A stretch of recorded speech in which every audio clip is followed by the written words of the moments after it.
So yesterday we were talking about orientation for new distributors, new FBOs. So once a person has started, what do you need to do as their sponsor or upline to make sure that they have been set up properly? So I think I will just mention the first 7. I'm not going to explain this in detail. We said step 1 is you take the time to welcome them. Okay, let me just close my door because I'm hearing a lot of noise from the kitchen. Okay, so we said the first step is the welcome. You are welcoming them to the team. If you can, you make an effort to also meet up with them in person so that you can get to know them, get to know their goals, and just help them with introducing them to the company and the products. So you are talking to them about the company history, the company policy. What is it that they are allowed to do as FBOs? What is it that they are not allowed to do as FBOs? This is where you mention, things like when they create their social media pages and they are posting products, they are not allowed to make product claims, all of those things. And then we also spoke about the products. This is where you give them direction in terms of where can they get more details about the products, which would probably be from their back office. We say there's the Discover Forever app where they can also log in and get more information about the products. They can follow the Forever Business page where they do sometimes post products with a caption and all of that. So that is step number 2. You are introducing them to the company and the products. Step number 3, you make sure that they are understanding what is it that is expected of them as a Forever business owner. And we said the most important thing that we do is the movement of products from the center to the customer. So you are explaining to them that they are actually required to be moving products. Them and their team, they are building relationships, they are building teams, and they're helping customers with finding solutions that meet their needs. This also would touch on how they treat customers. You are emphasizing the fact that when they are out there, they are sort of like a Forever brand ambassador. So the way they carry themselves in contact with customers and in contact with prospects needs to be having a certain level of professionalism. And then we said number 4, we are showing them where they can get the resources that they need. So setting them up with their FOP 360, the back office.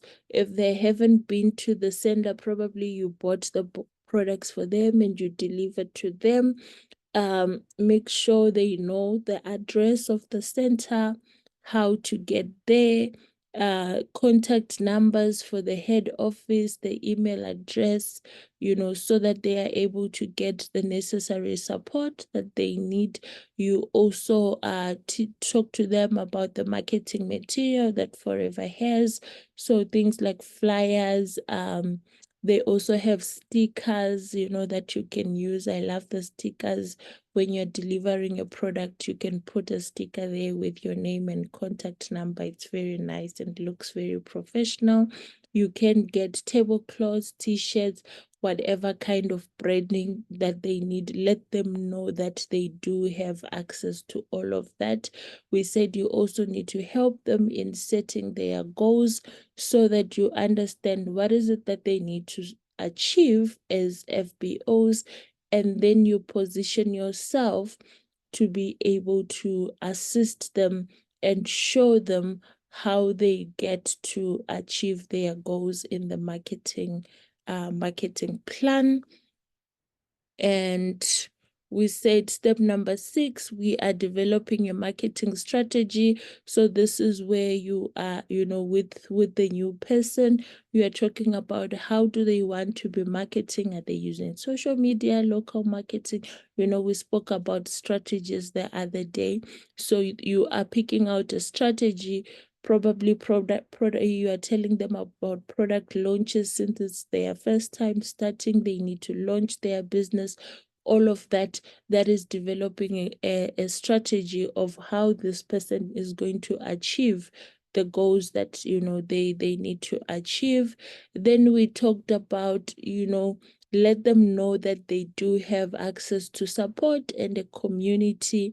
In the Southern Africa, we have the SADC group, where you can get them to be a member of that group, because they can get more information and learn more from other FBOs. Let them know about the Forever Business Events page.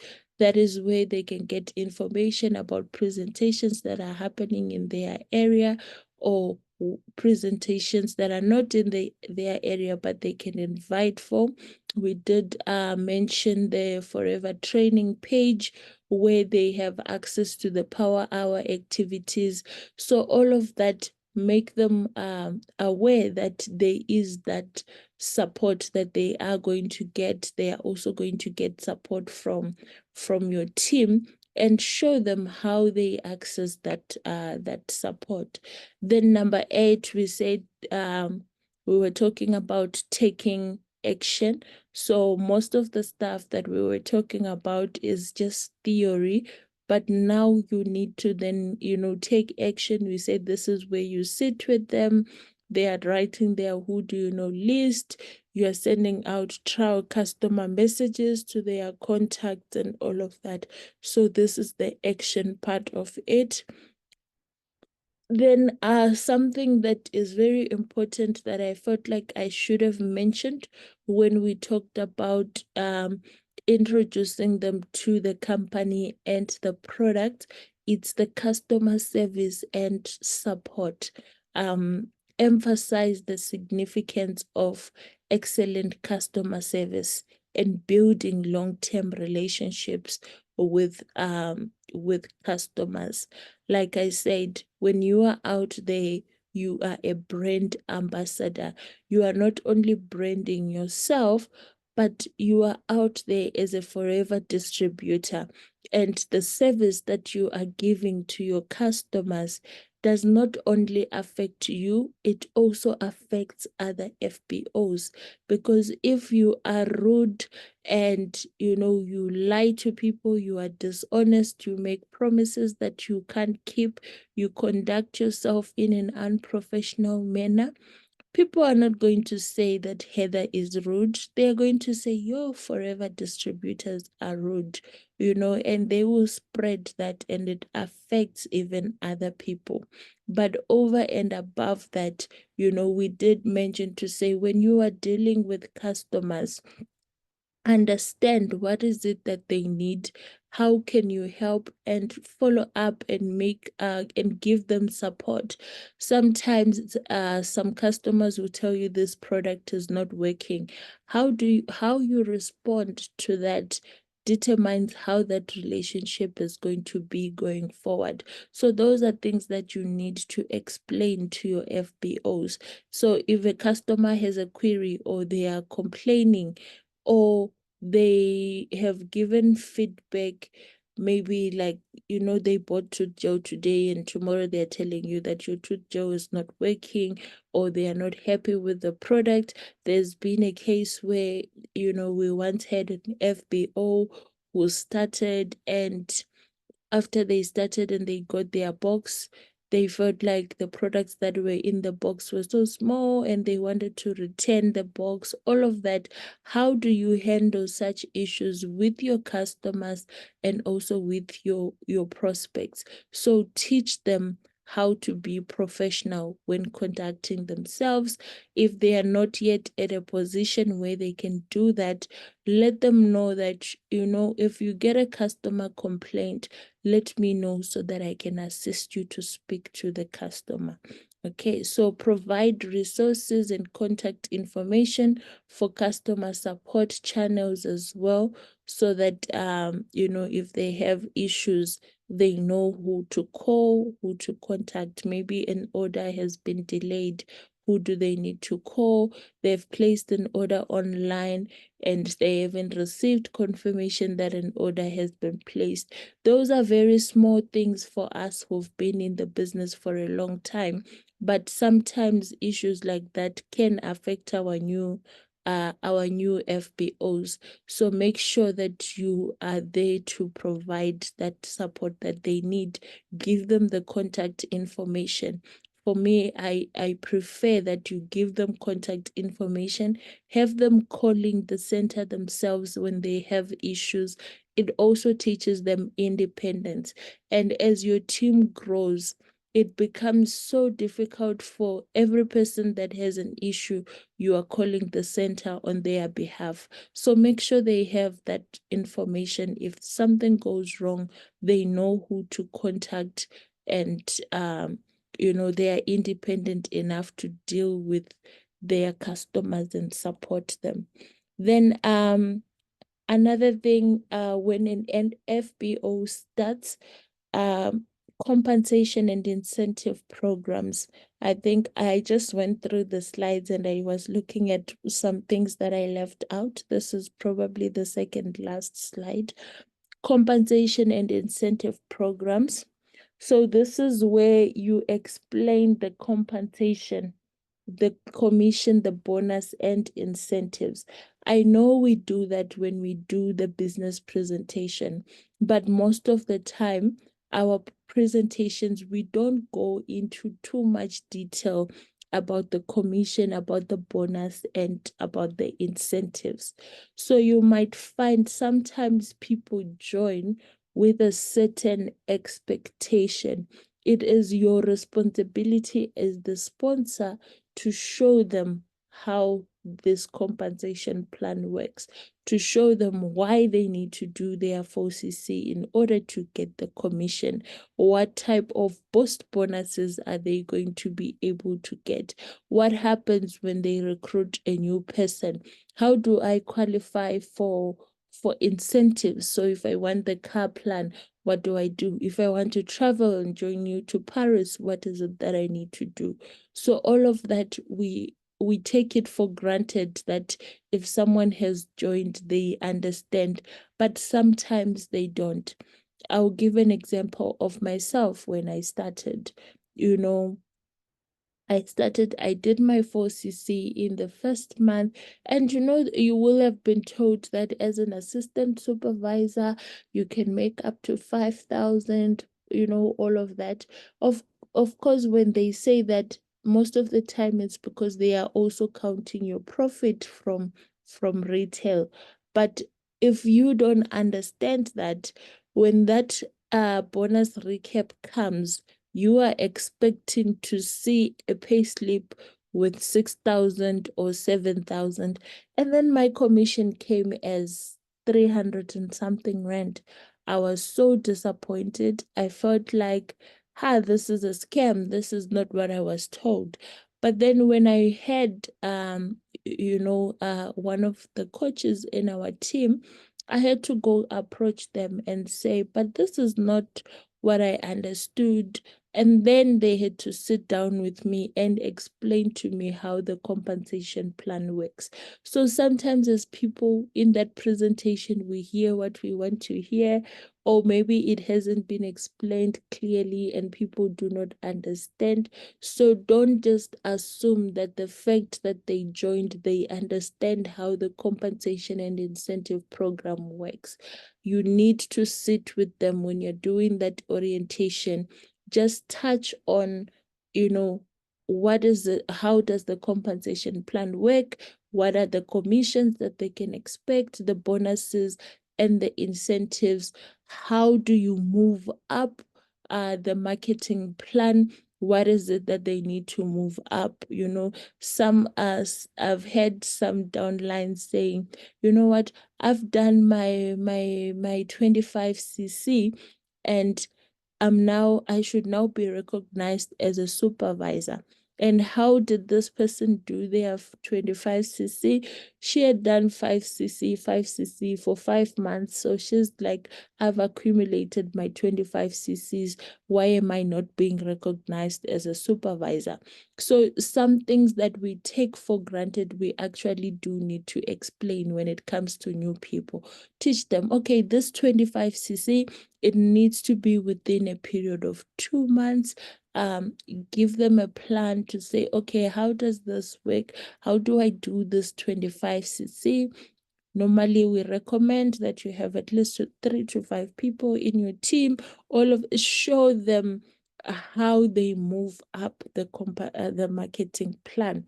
That's another thing, so that they understand. If you understand something from the beginning, you know what you are running towards. Because now when someone has done 5cc over 5 months and they are telling you that I'm now a supervisor, and now you start to explain to them to say, no, this 25cc, it needs to be within a period of 2 months.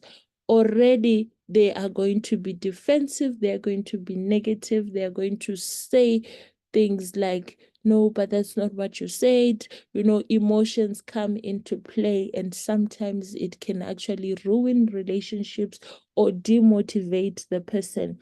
They've been performing so well all along, and now all of a sudden, maybe they will feel like, you know what, this, I'm not going to keep doing this. Or they can actually also become that poisonous apple that will ruin the whole team, because they can go to your downline and start saying negative things about you as the sponsor and about the business, and you find you end up with a very demotivated team. I hope I'm adding value. I hope I'm not just blabbering on, and you guys are just wondering, what is she talking about? Um, Last thing on the compensation and incentive program, clarify payment schedules. And when we are saying clarify payment schedules, Forever has those payment dates. Make sure that you are explaining to them what is it they are getting on each date. Some people would think that because I've done my 4cc, then I'm supposed to get, I'm a maybe they have a commission, they got a commission, it's supposed to be 3,000. They will expect to be getting 3,000 every payment date, things like that. So those things that we take for granted, make people understand, okay, on this date, what they are paying is this. On this date, what you are receiving is this, and you will get a pay slip that is going to show 1, 2, 3. Show them where to download their pay slip if they need to download it from the back office. Most of the time it just gets emailed. You get an email with a link that you can click, and it will take you to your payslip. But you can actually download it and download history ones from your back office. So make sure they know and understand that. Another selling point that we use in presentations is they can get their pay slips and use that as proof of income if they are applying for something. So people need to be aware of where do they download and print that pay slip. Then the last thing is teach them how to track progress. So teach them how to log in. They can use the FOP 360 to track progress, or they can use their back office.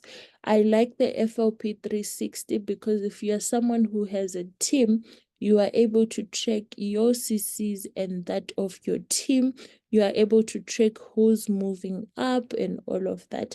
But it just helps your new people. You might understand that last month I did 10cc, this month I need 15 off the top of your head.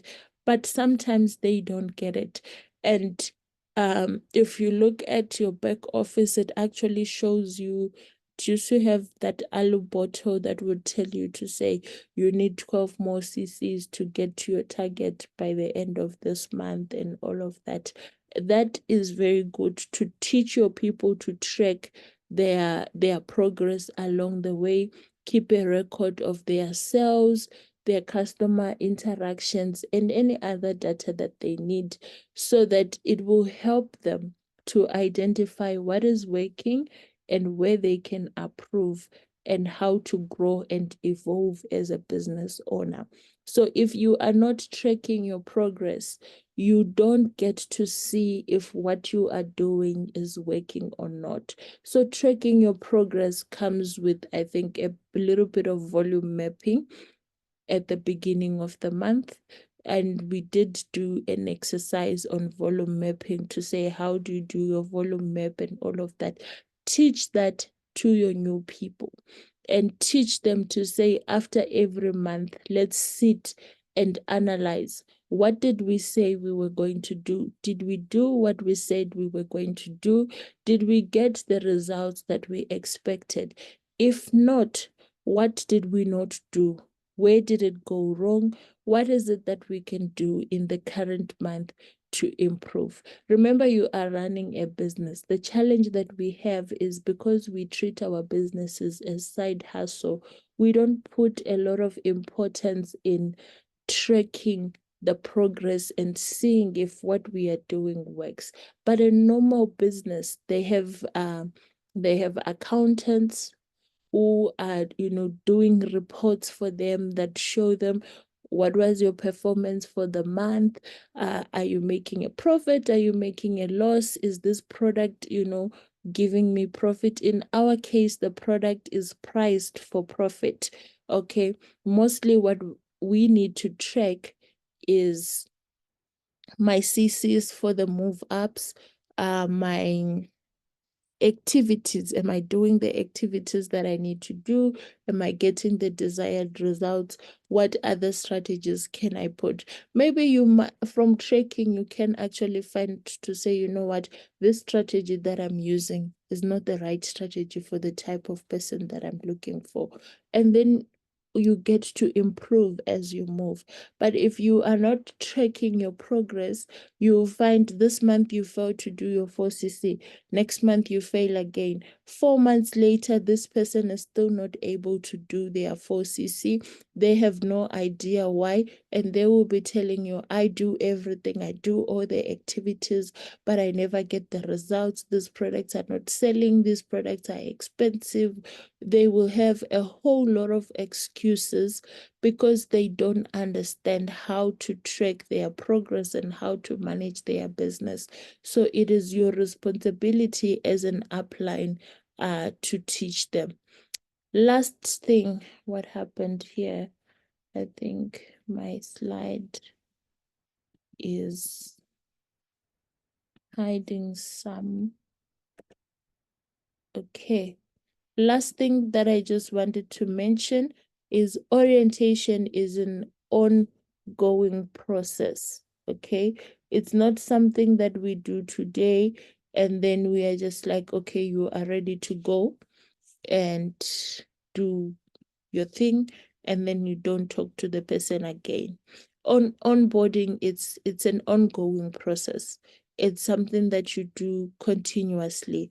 So you meet with them today, you discuss a lot of things, you have a plan, you need to meet with them again, check how is it going, where are they with what you've taught them, do they have any questions?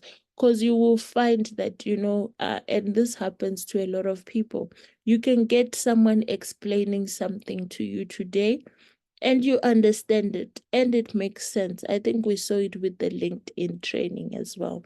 When Leader Lucky was explaining and showing us, it looks so simple. You can follow it and you feel like, no, I can go and do this. And then when you are now implementing, you start to face some issues. You start to see what works, what doesn't work. and you start to see that maybe I didn't understand that part that was being explained.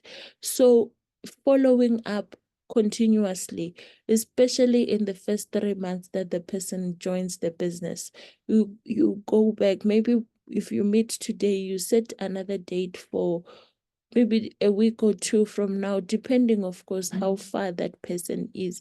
Maybe your first meeting was in person. If it's too far for you to always meet them in person, have a follow-up on Zoom. Find out, okay, now that you've gone out there and you are implementing, what is it that you are facing as challenges, and where can I support you? Make sure that you are doing trainings, ongoing training and development opportunities. So here you are highlighting the trainings, the resources that are available to distributors. In my team, we have our coach. She's always sharing because Coach Oni always has product trainings that are happening. We have the power hour, we have business presentations that are happening. Encourage your people to participate and attend those trainings. If there is a workshop like the Rise Up, where we go and we learn and we do practicals, like the Soul to Ego that was done, encourage them to make sure that they are joining. Even business presentations, encourage them to join, because that is where they develop the skills and the knowledge. If you have short videos, Jane Leach, Eric War, encourage them to watch that, encourage them to follow these people on social media, and so that they know that they have that support, and continuously they are developing themselves. Sometimes people need to hear something more than once for it to sink in. So make sure they are attending. Some people will tell you, but I'm already a business owner. Why am I attending a presentation? By attending presentations, you get to see how the different FBOs are explaining the business. You get to pick up new things. I learn something new every time I attend a presentation. So especially if you are new, make sure you are attending presentations. That's how you get to learn. Oh, this is how we explain the company history. Oh, this is how we talk about the marketing plan. So do not encourage them not to miss company events, not to miss the workshops, not to miss, if there is a Zoom or webinar that is happening, encourage them to attend. Some might need you to pay, like the Rise Up, maybe you need to pay a small fee. Encourage them to learn to invest that money into acquiring the knowledge and skills that they need. We go to school for many, many years to learn and be certified for whatever programs that we are doing. But when it comes to business, we are not willing to invest the resources and the time that we need to learn about our business. But make sure with your new FBOs, you might have made a mistake with the ones that are already there, but the ones that are coming in, make sure you teach them early on so that it becomes a culture that they grow within the business. Because once you want to start implementing it 10 years later, 10 months later, sometimes people are not open to it. But above everything, whatever you are teaching your new FBOs, because they are people who do a very beautiful orientation. They show you everything.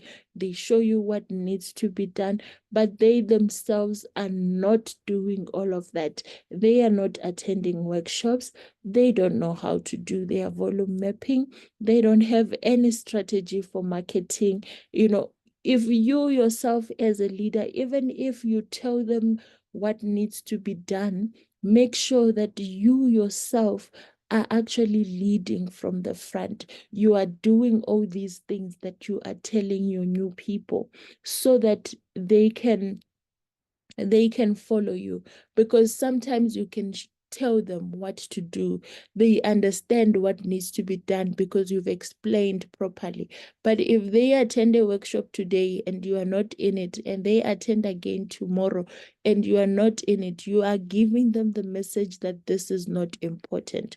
So over and above what we are telling them to do, let us also practice all these things that we are teaching them so that, they are following our example.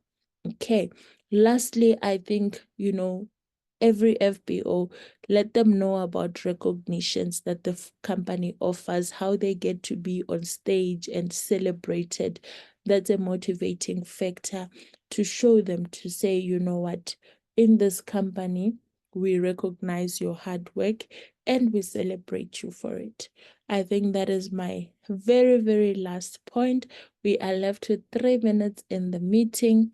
So I'm going to allow for, people who want to make a contribution, who want to make a comment, a subtraction, you are welcome to do that. I'm just going to quickly read. I see there are some fires and comments in the chat. Dr. Peter said, me too. I counted 25 cc's from the time I started and was excited. It's important to let them know about 2 consecutive months. Leader Tricia says, interesting. Leader Herodia, I hope I'm pronouncing that right. We are learning well. Thank you, leader. We learned well and you explained clearly. Please, slide 4. What was slide 4 saying, my leader? Let's see. Slide 4 was what? Understanding your role. Okay, that is where you are teaching them what they do.